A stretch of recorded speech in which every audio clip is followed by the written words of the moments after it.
right, everybody. Welcome to another episode of the Entrepreneurial Development Podcast. I'm your host, C. Muzan. Got another guest here with me that's living the entrepreneurial life, running in the journey of entrepreneurship right now. Excited to have him on. We actually just got connected, so it's going to be my first time really getting to know him. But because of how we got connected, I just knew that he was somebody that could bring some value on the podcast, guys. So without further ado, Mr. Jerome Myers, welcome to the podcast, brother. Hey, Chris.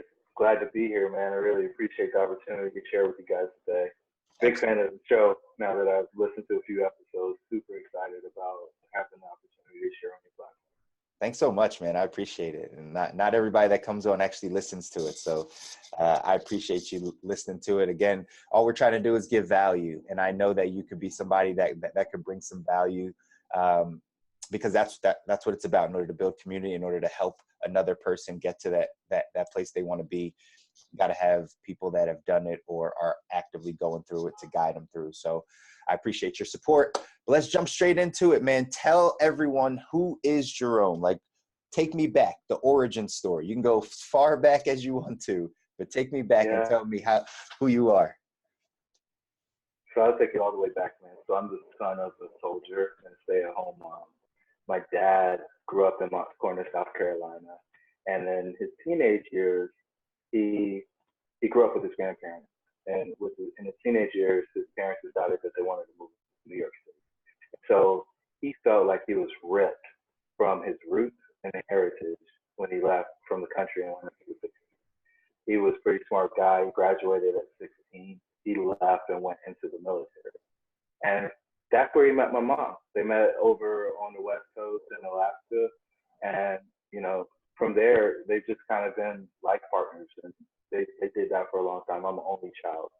I only tell that story to tell you that I grew up in a very disciplined home, one that had extremely high standards and deep expectations on accountability. You grew up in Moncks Corner also? No. So to bring it all full circle, my dad got out of the Marines, my mom got out of the Navy. They both went home after their first tour. And then my dad went back into the military because he wasn't having a bunch of success in New York as a security officer. And he got stationed at Fort Bragg, North Carolina. So unlike a lot of military brats, I lived in the same house for 18 years. Wow. And that was in Fayetteville, North Carolina. We started in a small trailer, and then when I was like 3 months, we moved over into a house. And today, my grandma actually lives in the house, so they're still holding on to that property. Wow, that's awesome. So when they got out, what did your mom do for work? She stayed at home. There was a very short stint where she was working as a child care provider. Okay. But outside of that, my dad had one job for her, and that was to make sure that I became all that I could be. So I'm my mom's career. I'm her life's work, and every day I try to live in a way that she would be proud of all the energy that she put in. That's so awesome, man. That's awesome. The reason why I brought up Moncks Corner is because the two famous people that I know or that I've heard, Pastor Stephen Furtick and Charlemagne the God, right? Yeah, those two. So it's funny because it's a small town, right? So it's not like a lot of people would know about it. That's funny. Okay, so then you're growing up in North Carolina. What type of kid were you in, like, high school? Entrepreneurial, geeky, sports? Like, who were you? Yeah, I was the weird jock, right? So I played a couple of sports sophomore and freshman year, and then I honed in and locked in on football for the last 2 years. But my senior superlative was most involved. So I was the kid that was in AP classes. I knew that I was going to take a technical track, so I was enrolled in the Technology Academy. And I was in just about every club that there was that I could fit in with football. But I was an all-conference winner in football as a free safety, and I actually got the opportunity to play at the collegiate level. So and studied engineering while I did it. So it was pretty. I think I might be a pretty unique kid in that example, and it was. I think my talents were recognized by the folks at the school. I mean, I talked about one senior superlative. The other one was the most outstanding male for the entire graduating class that year, which was over 350. Most outstanding male. Yeah. That How do was they how do they rank that? Like, how did you? I think they look at leadership, attendance. They look at contribution to the community at large. Like I was a dare role model, and just kind of across the board, who comes in and maybe is a shining light or a great representative. So Nice. I was flattered by everything that I got, and it was really it's just an exceptional experience. Sure. So, did you know that you wanted to do engineering in high school? Did you think you were going to the league? Like, what was your feeling as you were graduating? Great question. So I didn't want to go to the league. My mother and I talked about it really early on. She encouraged me to, if I was going to play a professional sport, she wanted me to play baseball because it got paid the most and they had the longest careers. But she really drilled into me, do something more than be an entertainer. And it's not that she thought something was wrong with entertainment. She just thought that I had the ability to contribute to society in another way outside of providing. And so I didn't even know what an engineer was when I was a junior.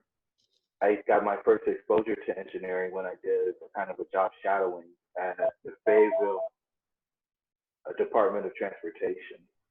And there I got to see how traffic light works and a bunch of other stuff. That was kind of life changing. My understanding of an engineer, I guess I can't say I didn't know what an engineer was. My understanding of what an engineer was at that juncture was somebody who drives a train. And so to go from that to North Carolina Agricultural and Technical State University, which is the nation's top producer of minority and see all these people in industry doing amazing. It was a total turn.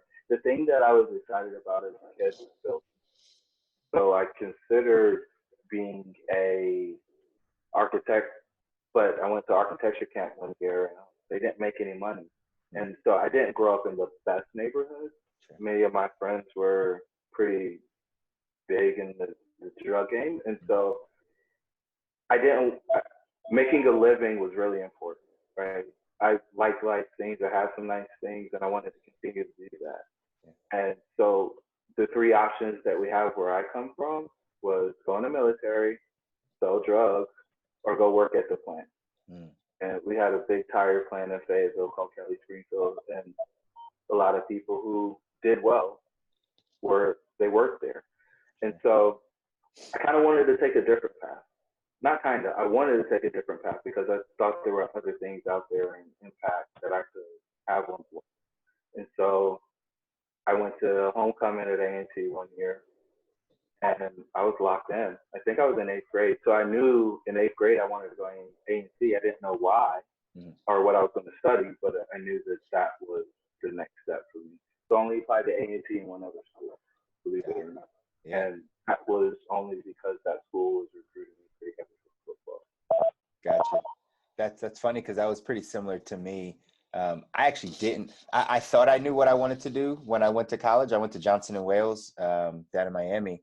And I had only applied to Johnson & Wales and South Carolina. Those are the only two schools that I applied to because I knew I wanted to be, or I thought I wanted to be in hospitality. So South Carolina had a good hospitality program, and then Johnson & Wales had a culinary program. And I wound up getting into both, and I was just like, yeah, I think I'll just pick Johnson & Wales because it was in Miami. And that's literally how I ended up there. So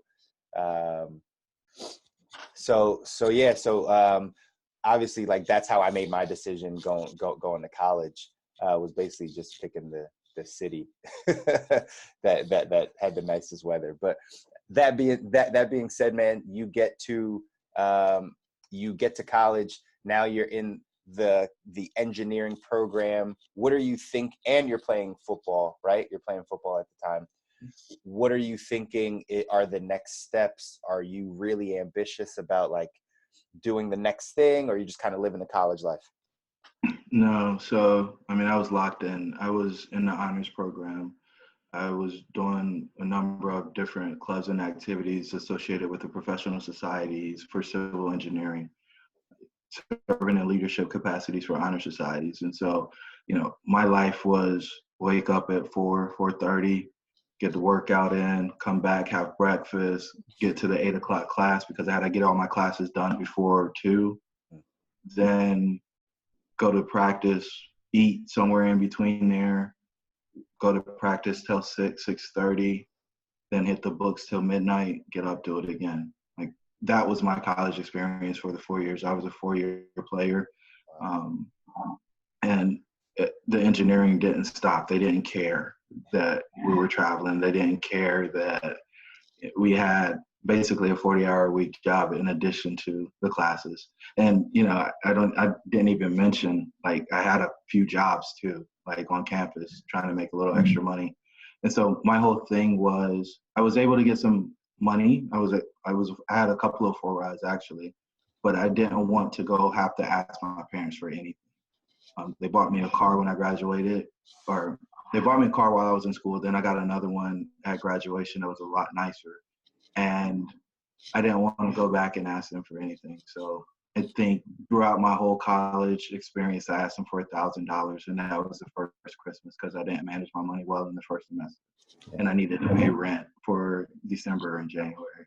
Yeah. But outside of that, they didn't have to send me any money. I wasn't asking them for credit cards or any of that. That's awesome, man. So have you always been pretty independent like that? You've never really asked your parents for anything? You've always kind of gotten it on your own, or they just always provided for you?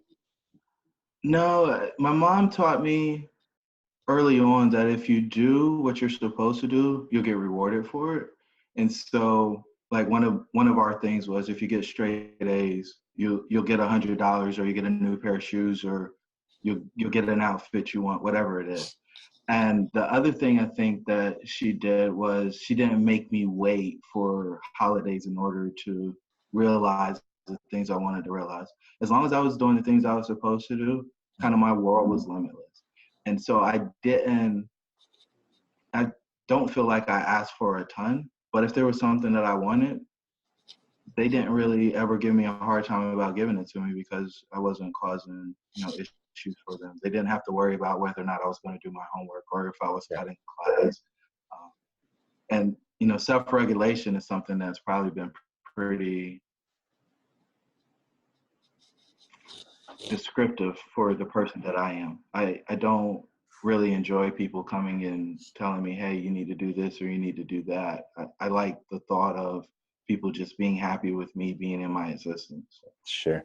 And that is a trait of the entrepreneur, by the way. Like we don't do well with people kind of telling us what to do, where to go, where to be.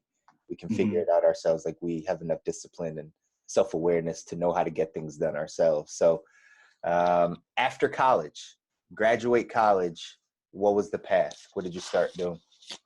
So I didn't want a job, right? There was a group of us, maybe 5 or 6 in the department, and everybody said, well, no, I don't want a job. I don't want a job. I want to go do something else. I'm trying to keep this. This is a pretty good life. We wanted to keep this going. So I had the opportunity to go work on my PhD at, I think it was University of Central Florida. It's a long time ago now. I hate to say that.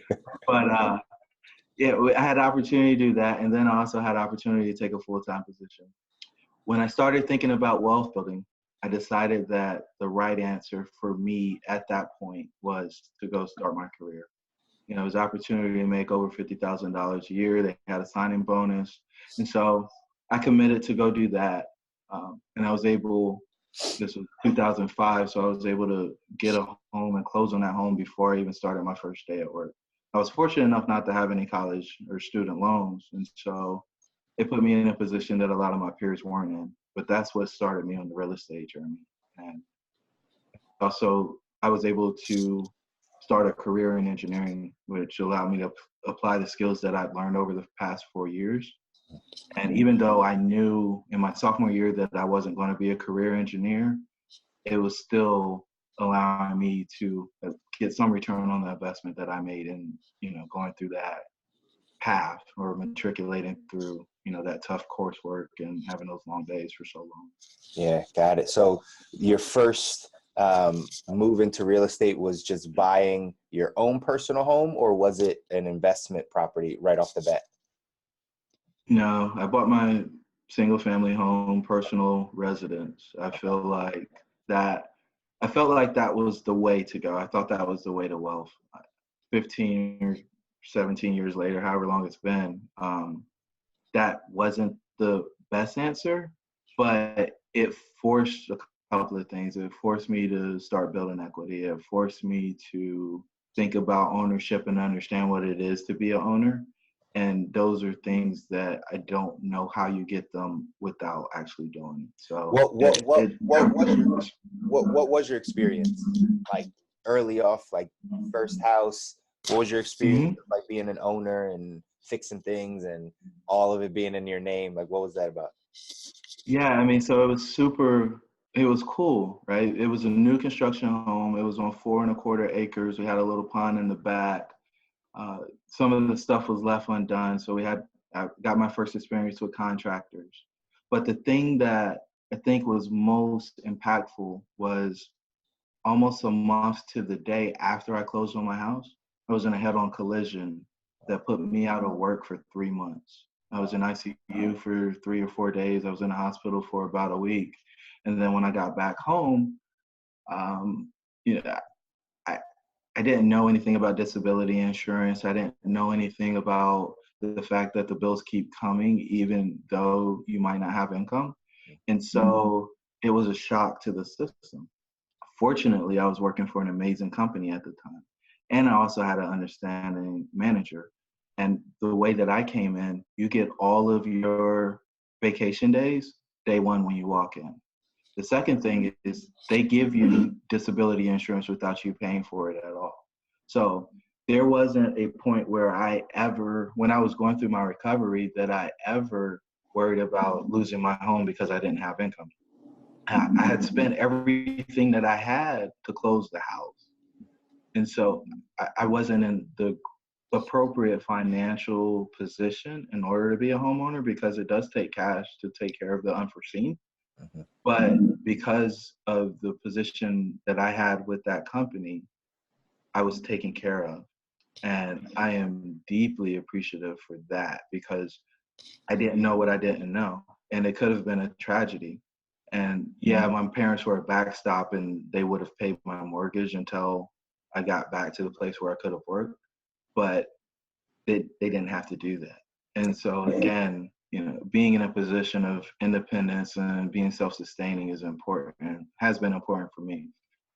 And that's When I know my that's a dad, big deal. That's a big deal. Like, people don't understand like how everything that you just said about being in the right financial position in order to be an owner.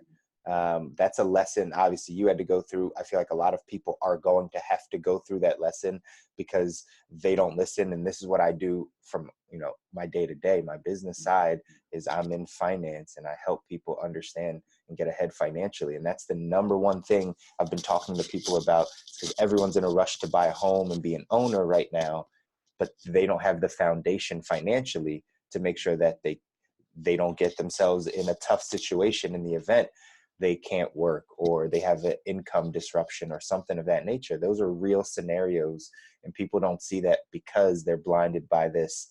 I now have a home. I now own a home, which was like the goal that our society has for everyone, is just to have a home, to be a homeowner. Mhm. But again, I got to preach the financial foundation part of it, because that's the only way to keep that home, is if you have the foundation. So it's good that you had to go through that and learn those lessons as you were going. But go ahead. You're about to say something about your dad. yeah, I lost that point about, I was going to say, when my dad and mom dropped me off at college, they told me, this is your home now. You can come back and visit, but this is your new home and you need to make it your home. You need to have success here. And so for me, I embraced that and I ran as hard and as fast as I could with it. And then when I got to the new place, you have a home. So, and I'm not looking down on anybody that decides to go back home and save up money after they graduate, or if they don't happen to have a career opportunity once they get out of school and they go back home. Um, I'm just saying that the more independent you can be, then the better off you are, because you're not being a burden to the other people that are around you. And that's important for me. You know, I want to pull my own weight. That's big. I absolutely want to pull my own weight. That's important, man. And that just shows your character and your integrity, right? That you would say that, because there's a lot of people out there that wouldn't say that. They don't care if someone else pulls their weight or the government pulls their weight, right? They don't care. So it's good to hear. And that's probably what makes you successful as an entrepreneur. But fast forward now to where you're at, kind of how you got the business started. What were those processes of getting things to where you're at now? Yeah, so we actually started a company back in 2006, and I didn't really do anything with it because I was working a corporate gig. So I kind of went through a few different engineering titles, moved over to an operations role, helping with emergency power restoration. I left from there, did some back office business analysis stuff, or business analyst stuff, and that allowed me to use the MBA that I got. From there, I left the power company and went to a small consulting firm and helped them open up an office in Richmond, serving the utility that I left. And then I left from there after having a run-in with my supervisor, where he wanted me to commit timesheet fraud. And so I decided that that wasn't the place where I needed to start my consulting career. And, you know, I thought those habits would lead to more bad habits, and et cetera, et cetera, et cetera. So I pulled myself out of that. And that decision cost me $10,000. There was a $10,000 signing bonus tied to that position. And so because I left before the 2 years were up, or maybe it was a year, they asked me to return that money to them. And I did it. But it goes back, and a lot of people would have spent the money and wouldn't have been in a position where they had that option. But I was, because of the financial position that I was in, right? Because I was extremely aggressive in eliminating consumer debt. I was extremely aggressive in growing my salary. And, you know, in my I guess my mid-20s, I broke $100,000 a year. Now, mind you, while I'm doing all this, I'm giving back to the community coaching football. And so I was a defensive coordinator at the highest level in Virginia for a few years, and position coaches before that. And so I guess my big break happened when I left from the next consulting firm that I went to after I left the company that asked me to commit timesheet fraud, and went to the largest minority-owned power contractor, utility contractor in the country. And I think they're probably a Fortune 500 company now. And I had the grand task of putting in underground power lines that were overhead for the same power company that I started my career with, believe it or not. Wow. So we had 3,000 square miles. I was employee number 2 in that division. We took that group from 2 employees on January 13th to like 175 in August, right? We built a $20 million business that year, and I was on point for all of it. We were doing right-of-way acquisitions, we were doing engineering and design, and then we were also completing the construction. And I had 3 different bosses that year, and one was in Kansas City, one was in Austin, Texas, and the other ended up in Cary, North Carolina. And for the day-to-day, it was on me. And so I got the great opportunity to run a business, build a business, then run that business without having to take the pay cut. Sure. And I got compensated well for that. But when you actually have P&L responsibility for one of these large companies, and you see how much money you're making, and then you look at your comp, and it's less than 1% of what you're generating in profit, Yep. It can weigh on you a little bit. And then for me, I had a boss who told me that I was overpaid already when I asked him, "Are you really going to force me to ask you for a raise? Like, this is on autopilot for you. You spend 0 energy on this, and I haven't had a raise since I started working here." And then when I got my little $30,000 bonus one year, he told me I should be grateful that I got that much. And it was just amazing because we had $6 million in profit. from the project, and he visited it maybe 5 times the entire year. So it's just like, we're making it happen here. Share the rewards, share the bounty, but that didn't work. So I got to a place where I was like, okay, if I can make $6 million in profit for somebody else, I think I can make 60,000 for myself. And if I do that, I'm able to maintain the lifestyle that I've been living with working this corporate job.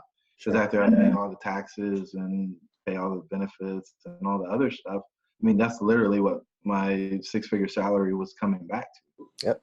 So I decided to go do the real estate thing full time. I was fortunate enough to have a network of folks who were flipping homes, and I was able to invest some capital with them. So I had a pretty good understanding of the business. And the thing that really got me excited was multifamily. So we buy apartments is our main focus right now in my business. And so I went out and thought I was just going to go buy $1.5 million apartment building with my little credit and a little cash in the bank. And the bank looked at me and said, "You don't have the experience to do this." I said, "Well, I just built a $20 million business. What do you mean I don't know how to do this where, cash flow maybe, I don't know, $200,000 a year? I think this is pretty easy for me. I got an MBA, I got an engineering degree. I'm a licensed contractor. Like, what are you looking for somebody?" And they're like, "Well, you don't have any experience. You don't own any multifamily properties." And, my feelings were hurt. So that was in January. And April, I closed on my first single family home and I started flipping houses. And then when I was standing on the porch of one of my flip houses, one of the guys that's a partner in our first apartment deal pulled up and started asking questions and talking. And he's like, "Hey man, I'm looking at this deal." And it turned out to be the same deal that I was trying to buy back in January. It was still sitting on the market. And I begged him. I was like, "Dude, like, do not do this deal without me. Like, I absolutely want to be involved in this deal." And so he ignored me. He went and tried to do the deal on his own. And the seller rejected his offer. And so then he came back, put a group together, and he let me get involved in the strategy. So we put the number together, seller accepted, and then we were on our way. And so that was our first foray into the multifamily space. And because we had that experience, we were now the expert, and I could go buy other stuff on my own, right? And so that's what I did. And so we left the Richmond market, and we've been focusing on Greensboro, North Carolina. And so here we bought close to 60 doors in the past 12 months. Next month will be the anniversary of our entry into this market. And then as we were logging on, I just got a signed contract back for another 10 units we're going to add to the portfolio here before the summer's over. And we're working on a development deal that's a little over 100 doors. And that is just extremely exciting because we are going to bring the first modern construction to the city in a way that I don't think many people have seen. And it all ties back to A&T. If you go on A&T's campus, and kind of my roots as in loving architecture, you go to A&T's campus, you see the most beautiful collection of modern design buildings in the state of North Carolina, and maybe even in the Southeast. It's just everywhere you look, it's just the most gorgeous lines and big windows and green technology. And our goal is to bring that back to the residential space. That's awesome, man. Man, you just said so much, and it's an awesome story. I take it step back just to give some value to the listeners and the community and people that are paying attention. That mindset of when you're in corporate America or you have a job and you see the amount of value and production that you're doing for a company, and to see how little they actually pay you of that production is the eye opener. And I'm glad that it was an eye opener for you. It was an eye opener for me. It's one of the things that got me out of corporate America, and just for most people, right? People have to understand on this entrepreneurial journey, if you don't like build your dreams and build your lifestyle and architect it the way you want, someone will hire you to build their dreams. It's just the way that it goes. And when they hire you to build theirs, you're going to get the short end of that stick. You're not going to get what you're worth. You're not going to get nearly compensated for the amount of effort that you put in. It's just not the way that that system works. And people have to understand that. And the sooner people wake up and understand, all right, I am giving so much value to this company to build what they want to build. If I just did the same thing for myself, wouldn't I be further? Wouldn't I have more? Wouldn't I be able to build a legacy? And that's obviously the place you got to. It's the place I got to. And I think it'll give our listeners some value, because I have a real similar story, and you might have heard this on some of the other podcasts, but like I was working for the Cheesecake Factory. And as I was working there, it's as a restaurant manager, you're overworked and underpaid at the essence of the business anyway. So I just knew I wasn't getting paid what I was worth. But at the end of the day, our restaurant, the restaurant I was at for, 3-4 years, bringing in, 10, 11, $12 million a year, top line. And I could see what was happening on the bottom line. Like, and we were bringing some money, right? We're operationally, we were doing okay. And I was still making $57,000 a year. And I was like, this isn't cutting it, because I'm working 70 hours a week. Like, I felt very responsible for that P&L. I did hiring and firing, and inventory, manager schedules, right? Like, I did so much of it that I was like, and I'm only making 57 and I'm working 70, and we brought in 1.2 this month. Like, these numbers aren't working out the same. And same thing, I went to, on my annual review, I went to my area director and my kitchen manager and asked for a raise, and they said no, I was capped out at where I was at. And that was the moment for me that I was like, all right, never going to ask another man for a raise ever again. I'm going to go do this myself and build it myself, because I know I'm a hardworking person. And that's all you really have to be. That's like the fine line of entrepreneurship. Yes, you have to have a great idea. Yes, you have to be able to execute on your idea and bring it to market and all those things. But really, the variable is hard work and how long you're willing to work that hard for an extended period of time. Like, that's what it comes down to. And when you find those people in corporate America that just work hard, I always try to tell them, you'd be better off doing this yourself, Yeah. And so it's the go ahead. No, I was gonna say that's a teaching moment for people that are listening. That's a teaching moment, but that's the entrepreneurial journey. So go ahead. What were you gonna say? My add-on to that is the illusion of security in corporate America is one of the best farces that I've ever seen. Absolutely, man. You are of the opinion that paycheck is going to come 2 weeks from now, and it might. You might think it's going to come 3 months from now, but if they decide to lay you off, and I did layoffs at one point, and they didn't even want to give the folks more than a week's pay. Yeah. And these folks pour their life into the project. So, it baffles me with this illusion of security. And I think it may go back to the thought that you don't want it on you. If you don't have the money to pay your bills this month, you don't want it on you. You want somebody else to be responsible for cutting that check to you. And that's okay. But I want the ball at the end of the game. If the game's on the line, give me the ball.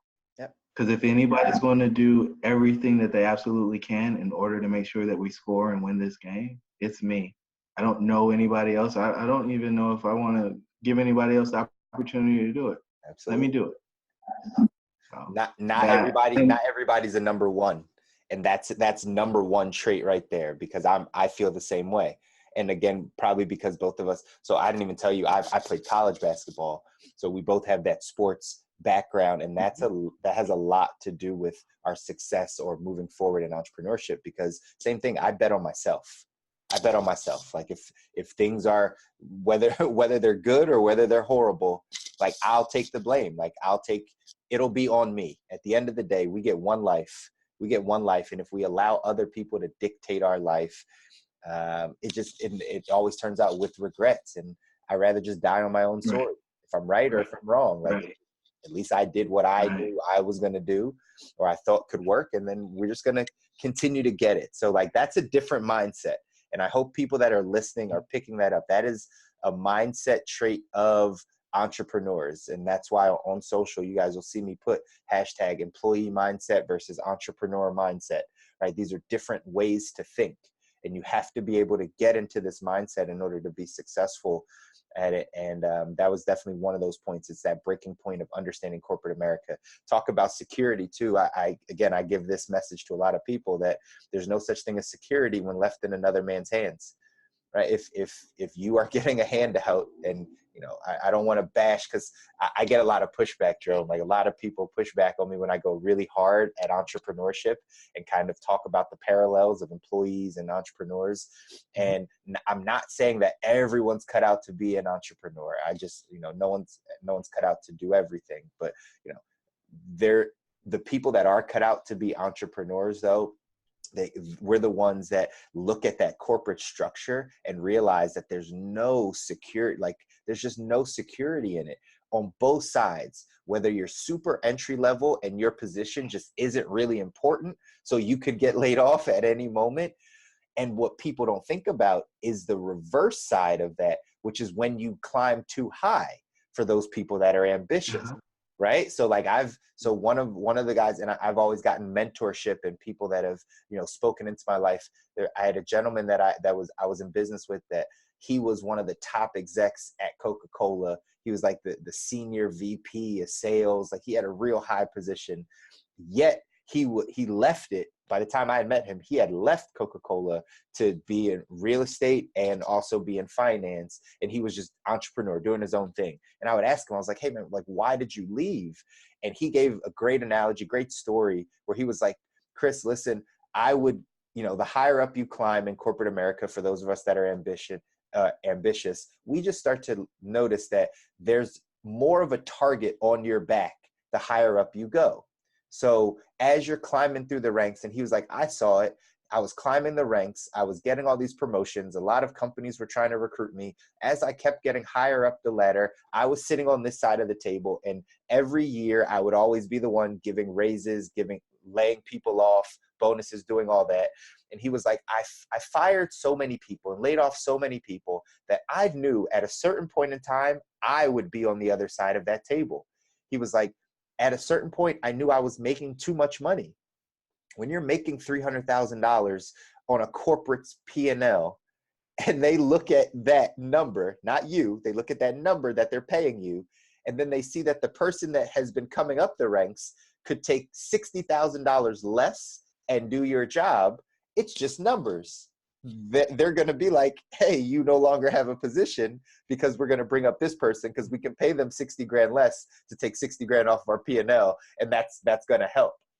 And so both sides of the spectrum, whether you're too ambitious and get too high, it's no security. And whether you're entry level, where your position doesn't really matter, no security, and everything in between, I don't think people really think about that.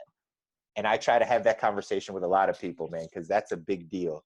And people are living their lives off of this, and living their families' lives off of this income that they think is secure. And I try to tell them it's not.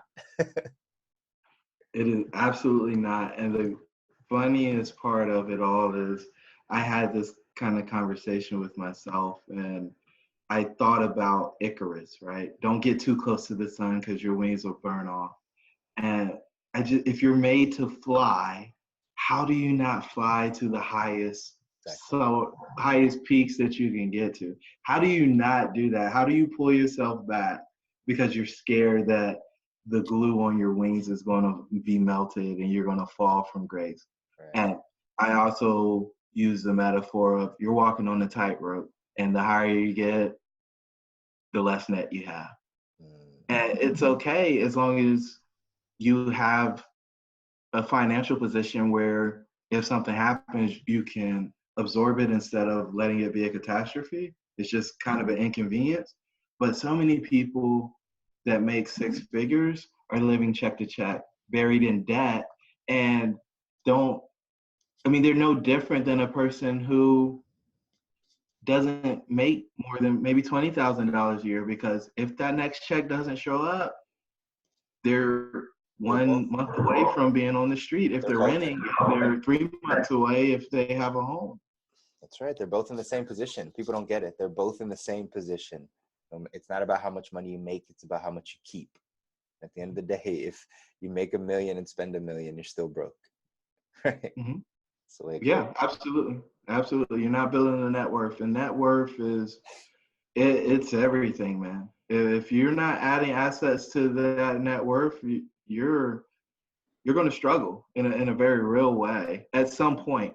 And so if we go back to this conversation about the house, right? The house can be a blessing or a burden. If you don't have capital for when things come up, that's going to be an extreme burden for you. And you're going to, you might regret it at some point, which, you know, is part of the issue that a lot of people have. But, you know, what do you do?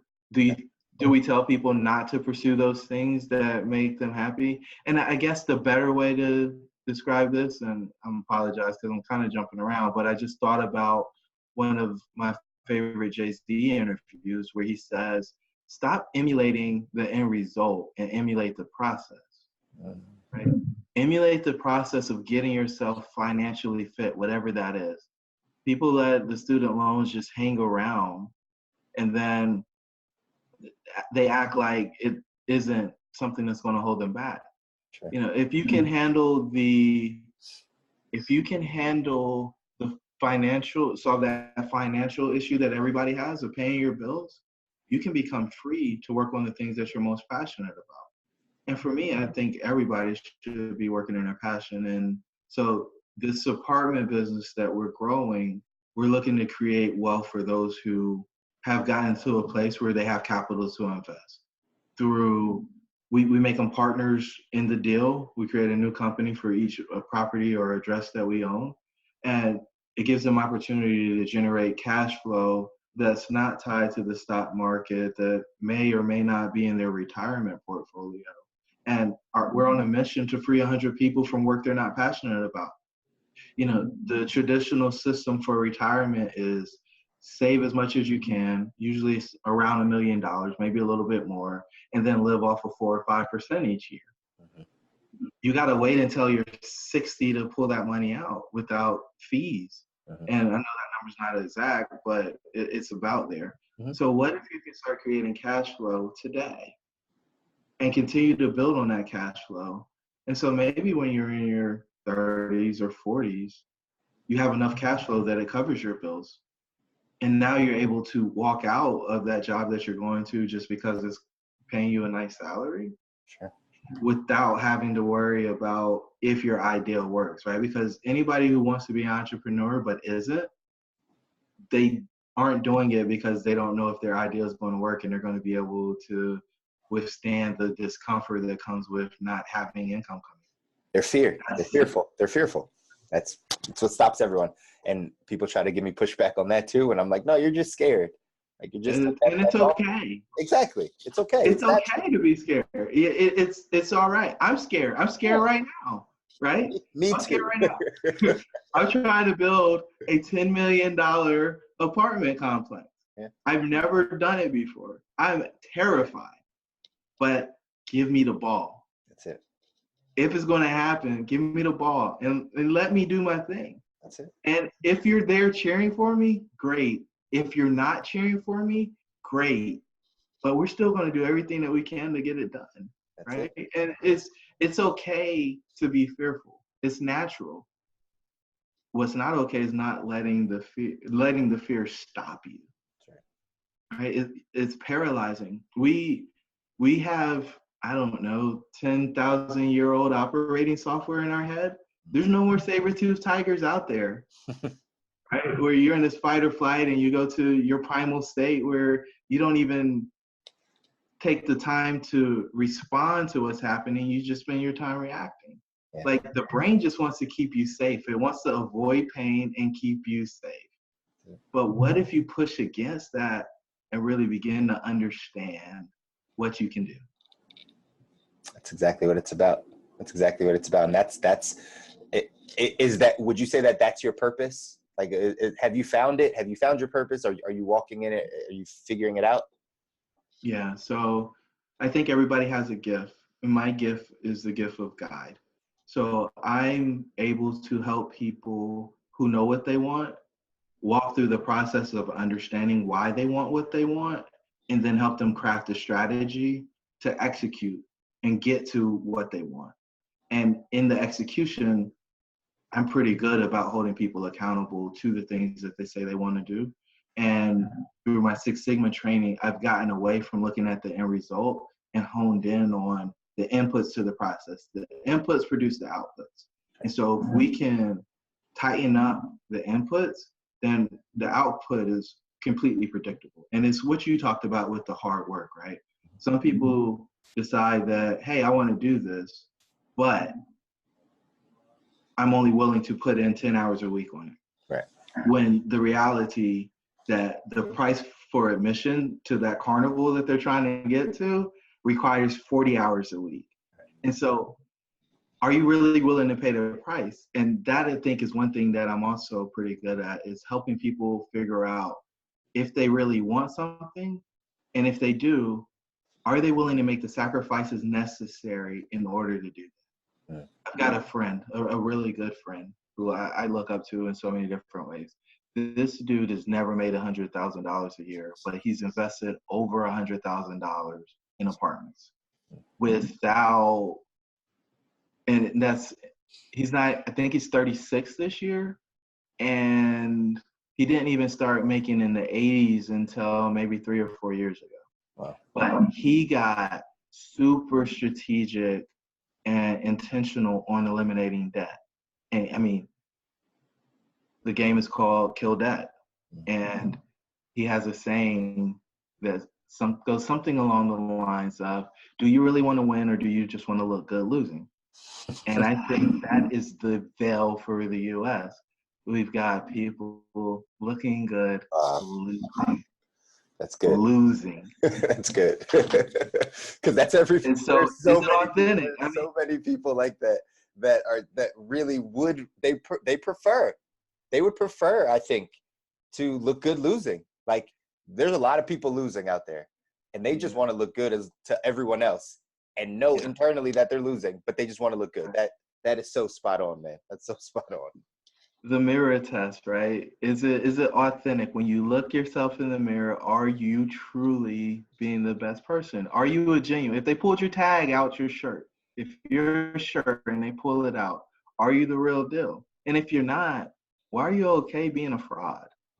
And so once you identify that there's a gap in who you want to be or who you know that you should be and where you currently are, you got to commit to doing the work, right? You got to commit to being willing to give up the life that you have for the one you want.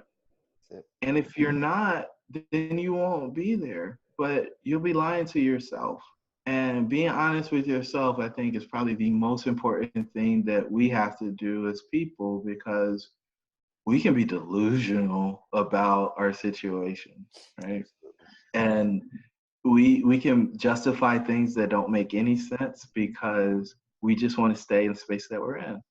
But the people who make that real progress, who make a big difference in the world, are the ones who are willing to say, this isn't good enough, and run off into the fire and find out if there's anybody in that burning building and pull them out if they are. And we call them heroes, and we say, well, I'm not them, I'm not as good as them, and we do everything we can to make them extraordinary so that we don't feel convicted in our lives of mediocrity or our lives of ordinary. I think everybody has a special gift to give to the world. And I think you're being selfish and irresponsible if you do not do what it takes in order to share that with the world.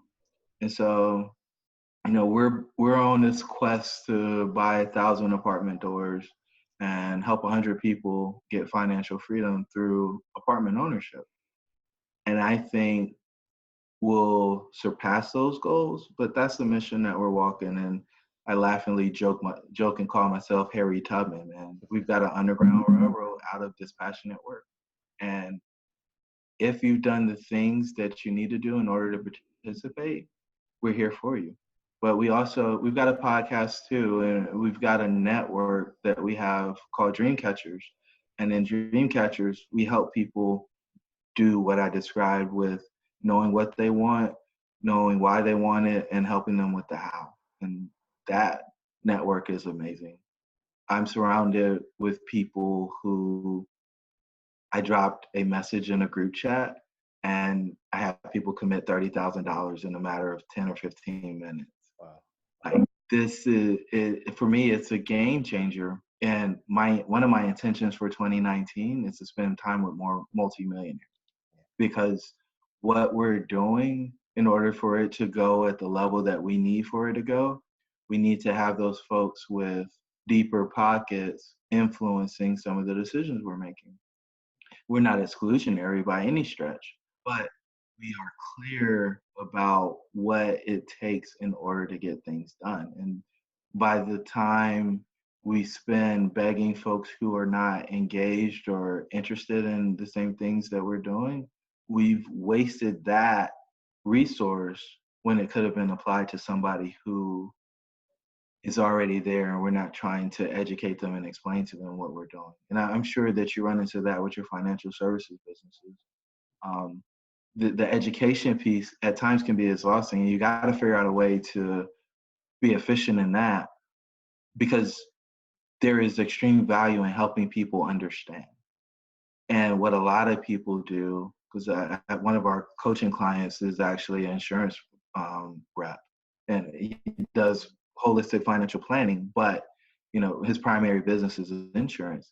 And we have discussions often about having a responsibility to the community to educate, but also knowing that you're running a business and making sure that you're doing business with the people who are going to make sure that you make the compensation that you need in order to sustain your life. And my vision of the world, and I know it's probably naive and romance, is that people don't have to worry about that second part. You can go do what you're most passionate about and never wonder or worry about your comp, because it's coming from somewhere else. Sure. Right. And then, you're free to do something for free if you want to do it for free, or charge a discounted rate, because that person who's getting what you need or what you have to offer, it's what they need. They just aren't in a position today to participate at the cost that it would cost them normally. Sure. Man, that's that mission hits home, and it's the thing that will, because you have clarity on it, Jerome, like you'll get to that place. The thing that popped in my mind, and the challenge that, like you said, I'll see, or you'll probably see, is just the people aspect of the business, to get people to move forward in that direction that's different than the path that they're used to taking, is the toughest thing. And it does come down to that educational part. So for you, calling yourself Harriet Tubman, one of my all-time favorite quotes is Harriet Tubman, where she says, I freed thousands of slaves. I would have freed thousands more if they would have known they were slaves. Right. And that's big. That's time, because that's what we go through in this society when we're trying to educate people about things that they really don't understand just yet. And that quote basically, imagine her going back and saying, I have this tunnel, let's go. And they're like, I'm good. Like, imagine a slave being like, I'm good. Right. It's okay. Right. And like, that's what we go through, and that's what you'll go through. And that's what I go through when we're trying to reach the people and really have a mission to change people's lives and the direction and the trajectory of their lives. We run across so many people that are just like, I'm good. Like, I'm good with the job. I'm good with, and it's like, like, that's so frustrating. You're comfortable. They are. You're comfortable. They are. They are, man. And, but I know that you are on the path, making it happen, man. That mission's great. As we're wrapping up the podcast, man, tell everybody kind of where to find you, what you're looking for, if you're looking for people or businesses, like how can people help you and interact with you? Yeah, great. So we have a Instagram page for our podcast, and the handle is Dreams Should Be Real, all one word. And you'll see a symbol that it might make you proceed with caution. And it's a West African symbol, and it's a symbol for cooperation. And so it looks kind of like a person. There's a head, there's a couple of arms, and then there's a square and a circle in the middle of it. And then there's a bigger circle that's in red. And so some people get a little concerned when they see it because they're not sure what it is. But the meaning in the native tongue for that symbol is help me help you.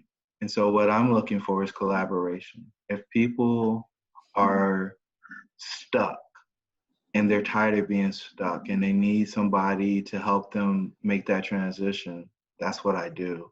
And I do it well. And you might hate me on some days because I'm coaching you. I'm not your friend. I'm not your mentor. I'm not here to rub you on your back. I'm here to push you to get all that you can out of life because I believe that everybody should lead an extraordinary life. If you're not living in your truest form and your best form, I'm not sure that you really appreciate the gift that life truly is. And again, I think you're being selfish if you're not offering the world if you're not offering the world your best, right? Because there's somebody out here that's counting on you to do what you're supposed to do, and you haven't even met them yet. There is a person whose life is depending on you to do what you're supposed to do, and you haven't met them. And so my thing, and it's a sense of urgency, is to help as many people as I can get to the place where they can do that. And so if you're scared, well, let's figure out how to fix your finances so that you have that part of the equation worked out. If you have low self-esteem, we do some work with self-image. If you're struggling in relationships, my first book was on marriage, and it's called The Politics of Marriage. We can walk through what I uncovered through those struggles in marriage. I've got a good friend who spends a ton of time on significance, and we truly believe that success is significance. If you can make yourself significant in other people's lives, that is the true success. Because if you look at Maslow's hierarchy of needs, self-actualization is at the top of that. And for me, that's a synonym for significance. Impact is kind of what we're looking for. So, those are the 4 areas we spend the most time working with folks. There's a couple of others, health, and the other one's escaping me right now. But, our goal is to touch the whole person. I guess the other thing, we do a quarterly meeting with a select group of people who we feel are influencers, investors, or innovators in their respective space. And so it's basically a 30-hour immersion experience where we get together in a remote location, we turn phones off, and we completely unplug for the grid. And we go through topics that touch on everything from marriage to raising kids to what you're going to do or what story you're telling yourself that's holding you back, what you can do to be more significant, and offshoots of those kind of overarching concepts. We drill super deep into whatever questions the people in the room have been asking themselves. And that is all that I want to do at some point, and hopefully some point soon. Because to see the life-changing transitions that happen in that weekend, and the people that you said, oh no, I'm good, waking up and saying, I've got to do better. And I'm looking around this room and I'm not even sure I'm in the room that I'm supposed to be in, because these people are living extraordinary lives. And I've decided that what I have is good enough. One guy left the last powwow, which we had a couple of weeks ago in May, and he started 2 businesses. And he'd been talking about those same 2 businesses for the past 2 years. Wow. Right. And so it's like, yeah, I'm gonna do this, I'm gonna do that. He came out on fire. He ramped up his workouts. Like he just made these changes. And his wife said, "You're scaring me." And he said, why are you scared? She was like, "I haven't seen you this intense before, this locked in and focused." Wow. And he said, basically, "I'm tired of letting the 1% stop me from getting to where I need to be. And I won't do it anymore." And I mean, it's just those types of experiences, those types of stories that set my world on fire. I won't make one penny from anything that he makes in business, right? But the fact that he's doing it makes my life full. It makes me happy because I know that there is somebody out there that's counting on him to do what he set out to do. And yeah, there'll be ups and downs along the way. But the fact of the matter is he took that first step. Even though he can't see the end, he took the first step. And we'll walk on the marathon with him. We'll be on the side. We got the cups of water. We'll cheer for him. We'll refresh him. We'll check in. And when he gets across the finish line, we're there to celebrate with him, right? And then talk about, well, what's the next race? Because he was successful on his pursuit. And so, the Dreams Should Be Real on Instagram. On LinkedIn, it's Jerome Myers, Myers. Facebook is same thing, Dreams Should Be Real. And then, our apartment website is developing.com, but the E's are 3. So D3V3LOPING.com. You jump on there if you want to reach out. We can schedule a time to do that, and I can tell you a little bit more about what we're doing, why we're doing it, how we're doing it, and make sure people understand the gift that apartment ownership can be if bought properly. Because just like a house, if you buy it improperly, you can end up in a space that does not reward you. In fact, it becomes a burden where you're writing a check each month. And so, I probably consume about 40 hours of content each week related to investing in real estate because I do want to be the expert. I want to walk the talk and talk the walk, or whatever that saying is. I want to be a thought leader in the field. I want to be an influencer and a market maker. And I don't want to know everything, but I'm going to try, right? Mm-hmm. I don't, and it's crazy because I think I can learn something from everybody, right? And I'm struggling with this right now in my personal life. The conversation is you think you're always right. And especially when it's about something that I've spent a ton of time researching, and somebody who has spent zero time researching it comes in with their opinion on what it should be. Right. And it just baffles me that because I'm right so often, now I'm kind of a bad person for not leaning to somebody else's understanding when the frame doesn't make sense. Right. I've gotten to the place where I don't spend a lot of time explaining why I think what I think. It becomes exhausting. And at the end of the day, I don't need to convince anybody to my position. I'm not trying to convince you that you should leave corporate America and go start your own thing. If that's not what you want to do, continue to do what you're doing. But this is the path that I'm on, and I believe that is the right answer. I don't have to convince you of anything different. And people get upset because I don't spend my time trying to convince them of that. Sure. And I'm not sure why that is. And I don't think I'll ever figure it out. But the fact of the matter is, for anybody out there who has people telling them that they shouldn't do something, and they spend their time trying to convince them that it's the right thing for them to do, and they're seeking their approval, you are a slave to that person. And they can withhold their approval or support and hold you in the place that you're in forever. Mm. And at some point, you're going to have to look yourself in the mirror and answer the question, why didn't I do it? And I guess my closing thought on this, Chris, is I always imagine that when your journey in life is over, that you get to meet the person that you were supposed to become.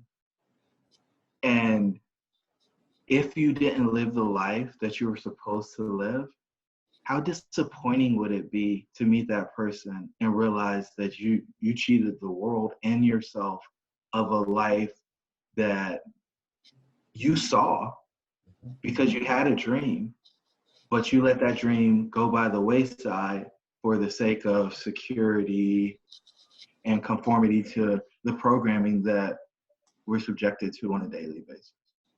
And if that doesn't stir your soul, there's nothing that I can say that will. Mm. So true, man. You're preaching over here, brother. I could have went on and said the exact same things, but you summed it up perfectly, man. And I hope for all the listeners and people that are in the community paying attention, that you guys obviously see this is a mindset game. That's how I'll wrap this whole thing up. This is a mindset game. And if you have to, obviously, Jerome, you've taken time to improve your mental toughness, improve your knowledge base, really work on your mindset. That's what will allow you to get to the place where you can become the highest expression of yourself. The fullest version of yourself is when you continue to raise your knowledge, your information base, just really continuing to change your mindset. And it's obvious that you're on the right path, brother. And I applaud you and I congratulate you for the path that you've taken and are continuing to take. There's very few of us out there that are willing to, die on our own sword and, give it all that we have. But like we said, we want the ball in our hands when it's crunch time. I don't need to trust anyone else with it, because it's our plan. So, man, I really appreciate you having you on the podcast, man. You're definitely somebody that we will continue to stay connected, because, as Napoleon Hill talks about, having a mastermind group and people that are around that vibrate at your frequency, it continues to help you pursue this entrepreneur journey. And you're definitely vibrating at my frequency. I'm vibrating at yours, man. And any way that I can help you, feel free to reach out, because I'm more than happy to help in anything you have going on. And for all the listeners, connect with Jerome, follow him on social, check out his podcast, do whatever you can to connect the people that might be in need of what he's offering, and the mindset, the coaching, even the opportunity to jump into real estate, whatever it is, connect with him, because this is how we continue to grow as entrepreneurs. So, man, I really appreciate having you on, man. This was great, Chris. I really appreciate the opportunity to share with your community. And if there's anything I can do to help, man, just let me know. I mean that from the bottom of my heart. Absolutely. Thanks so much, Jerome. So, guys, until next time, we're signing off for the Entrepreneurial Development Podcast. I'll talk to you guys soon.